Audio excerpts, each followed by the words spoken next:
It's chilling 12 degrees Celsius today, but I'm out at the garden to harvest the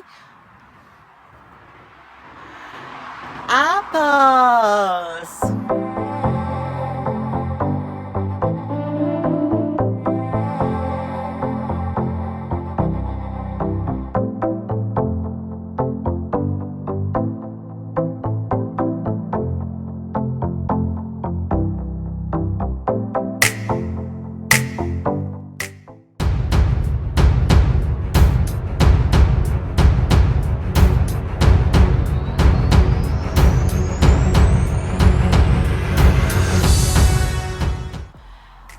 Good morning everyone! This is once again Lance Ligaspi, ang inyong amigo nga Bisaya diri sa UK.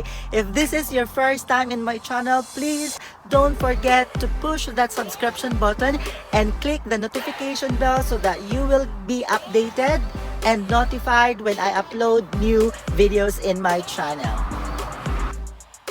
We have 8 apple trees in the garden, and this is the only tree that bears a lot of fruits, or shall I say has a good crop in it.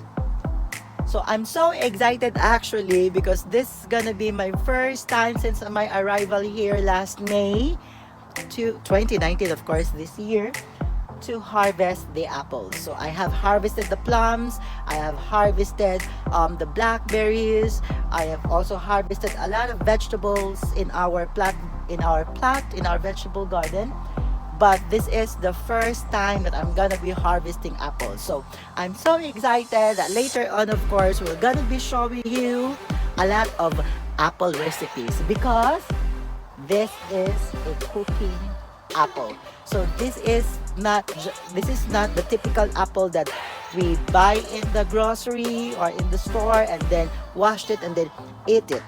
It's not a Fuji apple. It's not like that. This is a cooking apple, which means that this can only be used for cooking. So we're gonna be making a lot of tarts, a lot of apple jam perhaps, apple jellies, and a whole lot more. But for now, come and join me as I harvest these apples.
My basket is now full, so I'll just transport this to the greenhouse, and then perhaps I'll get some other container, or I'll get another container to continue harvesting these apples because look, there's still a lot more to harvest.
So all the apples here already inside the conservatory room. So I'm gonna be segregating this.